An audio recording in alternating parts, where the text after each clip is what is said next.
DOT ಹಾಗೂ Vodafone ಸೇವಾ ಸಂಸ್ಥೆಯ ಸಹಕಾರದಿಂದ ಕಾನೂನು ಬಾಹಿರವಾಗಿ ಅಂತಾರಾಷ್ಟ್ರೀಯ ಕರೆಗಳನ್ನು ಸ್ಥಳೀಯ ಕರೆಗಳಾಗಿ ಪರಿವರ್ತಿಸಿ ಸಿಮ್ ಬಾಕ್ಸ್ಗಳನ್ನು ಅಕ್ರಮವಾಗಿ ಸಾಗಿಸುತ್ತಿದ್ದ ಎಂಜಿನಿಯರ್ ಓರ್ವನೊಬ್ಬನನ್ನು ಬಂಧಿಸುವಲ್ಲಿ ಸಿಸಿಬಿ ಹಾಗೂ ಸೈಬರ್ ಕ್ರೈಂ ಪೊಲೀಸರು ಯಶಸ್ವಿಯಾಗಿದ್ದಾರೆ. ತಮಿಳುನಾಡಿನ ಅಡಲೂರು ಜಿಲ್ಲೆಯ 38 ವರ್ಷದ ತೋಫಿಲ್ ಅಹ್ಮದ್ ಬಂಧಿತ ಆರೋಪಿಯಾಗಿದ್ದು, ಕಳೆದ ಆಗಸ್ಟ್ 2ರಂದು ವೊಡಾಫೋನ್ ಸಂಸ್ಥೆಯ ಅಧಿಕಾರಿಯೊಬ್ಬರು ನೀಡಿದ ದೂರಿನ ಮೇರೆಗೆ ಕಾರ್ಯಾಚರಣೆ ನಡೆಸಿದ ಸಿಸಿಬಿ ಹಾಗೂ ಸೈಬರ್ ಕ್ರೈಂ ಪೊಲೀಸರು ಆರೋಪಿಯನ್ನ ಬಂಧಿಸಿ ವೈಟ್ಫೀಲ್ಡ್ ಡೇಟಾ ಸೆಂಟರ್ನಿಂದ ಉಪಕರಣಗಳನ್ನು ವಶಪಡಿಸಿಕೊಂಡಿದ್ದಾರೆ. ಕೃತ್ಯದಲ್ಲಿ ಭಾಗಿಯಾಗಿದ್ದ ಇನ್ನಿಬ್ಬರು ಆರೋಪಿಗಳು ದೇಶದಲ್ಲಿದ್ದು ಅವರನ್ನ ಪತ್ತೆ ಹಚ್ಚುವ ಕಾರ್ಯ ನಡೆಯುತ್ತಿದೆ ಎಂದು ಬೆಂಗಳೂರು ನಗರ ಪೊಲೀಸ್ ಆಯುಕ್ತ ಸೀಮಂತ್ ಕುಮಾರ್ ಸಿಂಗ್ ಅವರು ಸುದ್ದಿಗೋಷ್ಠಿಯಲ್ಲಿ ತಿಳಿಸಿದರು. ಅಂತಾರಾಷ್ಟ್ರೀಯ ಕರೆಗಳನ್ನು ಅಕ್ರಮವಾಗಿ ಸ್ಥಳೀಯ ಕರೆಗಳಾಗಿ ಪರಿವರ್ತಿಸಲಾಗುತ್ತಿದ್ದು, ಇದು ರಾಷ್ಟ್ರೀಯ ಭದ್ರತೆಗೆ ಧಕ್ಕೆ ಉಂಟು ಮಾಡುವುದರ ಜೊತೆಗೆ ಸರ್ಕಾರ ಹಾಗೂ ಟೆಲಿಕಾಂ ಸಂಸ್ಥೆಗೆ ಆರ್ಥಿಕ ನಷ್ಟ ಉಂಟು ಮಾಡುತ್ತದೆ. ಈ ಹಿನ್ನೆಲೆಯಲ್ಲಿ ಆರೋಪಿಯನ್ನ ವಶಪಡಿಸಿಕೊಂಡಿದ್ದ ಸಿಸಿಬಿ ಪೊಲೀಸರು ವಿಚಾರಣೆಗೆ ಒಳಪಡಿಸಿದಾಗ ಆರೋಪಿಯು ಡೇಟಾ ಸೆಂಟರ್ನಲ್ಲಿ ಸಿಮ್ ಬಾಕ್ಸ್ ಮೂಲಕ ಸೌಕರ್ಯವನ್ನ ಅಳವಡಿಸಿರುವುದಾಗಿ ಒಪ್ಪಿಕೊಂಡಿದ್ದಾನೆ ಹಾಗೂ ಮತ್ತಿಬ್ಬರು ಆರೋಪಿಗಳು ವಿದೇಶದಲ್ಲಿದ್ದು ಆತನ ಸಂಪರ್ಕದಲ್ಲಿರುವುದಾಗಿ ತಿಳಿಸುತ್ತಾನೆ.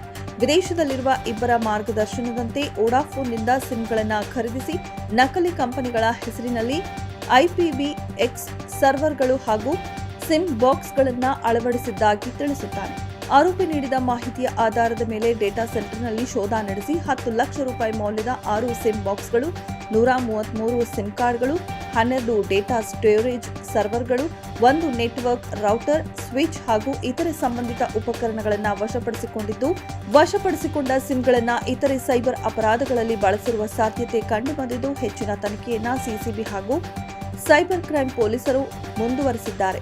ಜಂಟಿ ಪೊಲೀಸ್ ಆಯುಕ್ತರ ಮಾರ್ಗದರ್ಶನದಲ್ಲಿ ಅಕ್ರಮ ಸಿಮ್ ಬಾಕ್ಸ್ ಮೂಲ ಸೌಕರ್ಯವನ್ನ ಪತ್ತೆ ಹಚ್ಚುವ ಸಲುವಾಗಿ ಸಿಸಿಬಿ ಹಾಗೂ ಸಿಸಿಪಿಎಸ್ ಅಧಿಕಾರಿಗಳ ತಂಡವನ್ನ ನಿಯೋಜಿಸಲಾಗಿದೆ ಎಂದು ಬೆಂಗಳೂರು ನಗರ ಪೊಲೀಸ್ ಆಯುಕ್ತ ಸೀಮಂತ್ ಕುಮಾರ್ ಸಿಂಗ್ ಅವರು ತಿಳಿಸಿದರು. ನಗರದ ಎಲ್ಲ ಡೇಟಾ ಸೆಂಟರ್ಗಳು ತಮ್ಮಲ್ಲಿ ಅಳವಡಿಸಿಕೊಂಡಿರುವ ಮೂಲ ಸೌಕರ್ಯವನ್ನು ಸೂಕ್ತವಾಗಿ ಪರಿಶೀಲಿಸಿ ಅಕ್ರಮ ಸಿಮ್ ಬಾಕ್ಸ್ಗಳು ಕಂಡುಬಂದಲ್ಲಿ ತಕ್ಷಣವೇ ಬೆಂಗಳೂರು ನಗರ ಪೊಲೀಸರಿಗೆ ಮಾಹಿತಿ ನೀಡುವಂತೆ ಮನವಿ ಮಾಡಿದರು.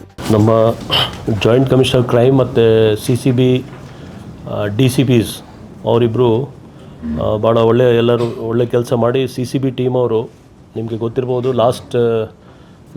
ಕಳೆದ ವಾರ ಕೂಡ ನಾವು ಒಂದು ಪತ್ತೆ ಮಾಡಿದ್ದೀವಿ. ಒಂದು ಡೇಟಾ ಸೆಂಟರ್ಲಿ ಯಾವ ರೀತಿ ಅಫೆನ್ಸಸ್ ಆಗ್ತಾಯಿದೆ, ಇಂಟರ್ನ್ಯಾಷನಲ್ ಕಾಲ್ಸ್ ಮತ್ತು ಡೇಟಾ ಸೆಂಟರ್ ಮಿಸ್ಯೂಸ್, ಸಿಮ್ ಬಾಕ್ಸಸ್ದು ಇನ್ಸ್ಟಾಲೇಷನ್ ಇಂಥದ್ರ ಬಗ್ಗೆ ನಾವು ಡೀಟೇಲಾಗಿ ಇನ್ವೆಸ್ಟಿಗೇಷನ್ ಮಾಡುವಾಗ ಇನ್ನೊಂದು ನಮಗೆ ವೈಟ್ಫೀಲ್ಡ್ ಲಿಮಿಟ್ಸಲ್ಲಿ ಒಂದು ವೊಡಾಫೋನ್ ಅವ್ರದ್ದು ಕಂಪ್ಲೇಂಟ್ ಆಧಾರ ಮೇಲೆ ವೊಡಾಫೋನ್ ಅವರು ಕಂಪ್ಲೇಂಟ್ ಕೊಟ್ಟಿದ್ದರು ನಮ್ಮ ಕ್ರೈಮ್ CCPS ಅಲ್ಲಿ ಸೈಬರ್ ಕ್ರೈಮ್ ಪೊಲೀಸ್ ಸ್ಟೇಷನಲ್ಲಿ.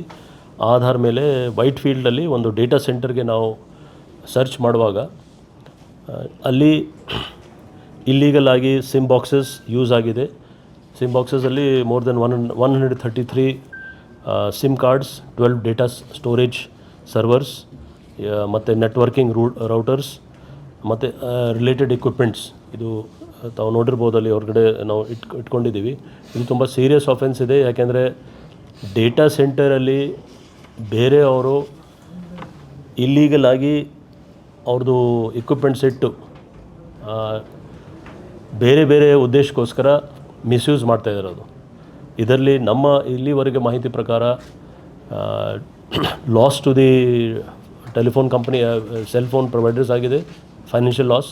ಜೊತೆಗೆ ಇದರಲ್ಲಿ ಕೆಲವು ಸೈಬರ್ ಕ್ರೈಮ್ಸ್ ಕೂಡ ರಿಪೋರ್ಟ್ ಆಗಿದೆ. ಅದರದ್ದು ಇನ್ವೆಸ್ಟಿಗೇಷನ್ ನಾವು ಮಾಡ್ತಾಯಿದ್ದೀವಿ ಮುಂದೆ. ಬಟ್ ಇದು ತುಂಬ ಸೀರಿಯಸ್ ಆಫೆನ್ಸ್ ಇದೆ. ಯಾಕೆಂದರೆ ಮೇಲ್ನೋಟಕ್ಕೆ ಅದು ಡೇಟಾ ಸೆಂಟರ್ ಕಾಣ್ತಾ ಇದೆ. ಮೇ ಬಿ ಕೆಲವು ಡೇಟಾ ಸೆಂಟರ್ಸ್ ಅವ್ರ ಓನರ್ಸ್ಗೆ ಕೂಡ ಗೊತ್ತಿಲ್ಲ ಯಾವ ರೀತಿ ಮಿಸ್ಯೂಸ್ ಮಾಡ್ತಾಯಿದ್ದಾರೆ. ಸೊ ನಿಮ್ಮ ಮುಖಾಂತರ ನಾವು ಒಂದು ಅಪೀಲ್ ಮಾಡ್ತೀವಿ ಎಲ್ಲರಿಗೆ, ಬ್ಯಾಂಗ್ಳೂರಲ್ಲಿ ಇದು ವೆರಿಫೈ ಮಾಡಬೇಕು. ಇನ್ಫ್ರಾಸ್ಟ್ರಕ್ಚರ್ ಏನು ಇನ್ಸ್ಟಾಲ್ ಆಗ್ತಾಯಿದೆ, ಡೇಟಾ ಸೆಂಟರ್ಸ್ ಅವರು ಬಾಡಿಗೆ ಕೊಡುವಾಗ, ರೆಂಟ್ಗೆ ಕೊಡುವಾಗ ಕರೆಕ್ಟಾಗಿ ಅವ್ರು ಯಾವುದಕ್ಕೆ ಯೂಸ್ ಆಗ್ತಾಯಿದೆ ಅವ್ರದ್ದು ಡೇಟಾ ಸೆಂಟರ್, ಅದು ವೆರಿಫೈ ಮಾಡಬೇಕು. ಇನ್ ದಿಸ್ ಪರ್ಟಿಕ್ಯುಲರ್ ಕೇಸ್ ಒಂದು ಡೇಟಾ ಸೆಂಟರಲ್ಲಿ ಅವ್ರಿಗೆ ಇದ್ರ ಬಗ್ಗೆ ಮಾಹಿತಿನೇ ಇರಲಿಲ್ಲ ಮತ್ತು ಬ್ಯಾಕೆಂಡಲ್ಲಿ ಯಾರೋ ತೊಗೊಂಡಿದ್ದಾರೆ ಬಾಡಿಗೆಗೆ, ಅವ್ರು ಈ ಥರ ಮಿಸ್ಯೂಸ್ ಮಾಡ್ತಾಯಿದ್ರು. So both financial loss to the cell provider ಆಗಿದೆ. ಎರಡನೇದು ಸೈಬರ್ ಅಫೆನ್ಸಸ್ಗೆ ಕೂಡ ಇದು ಸೆಂಟರ್ ಯೂಸ್ ಆಗಿದೆ. ಈ ಹಲವಾರು ಕೆಲವು ಕಂಪ್ಲೇಂಟ್ಸ್, ಇದು ಮೂರನೇ ಕಂಪ್ಲೇಂಟ್ ನಮಗೆ ಬಂದಿರೋದು. ಇನ್ನೂ ಕೆಲವರು ಕಂಪ್ಲೇಂಟ್ಸ್ ನಮಗೆ I4C ಡೆಲ್ಲಿಯಿಂದ ಬರ್ತಾ ಇದೆ. ಆ ಕಂಪ್ಲೇಂಟ್ಸ್ ಬಂದ ಆಧಾರ ಮೇಲೆ ಇನ್ನೂ ಕೆಲವು ಕಡೆ ನಾವು ರೇಡ್ ಮಾಡ್ತೀವಿ.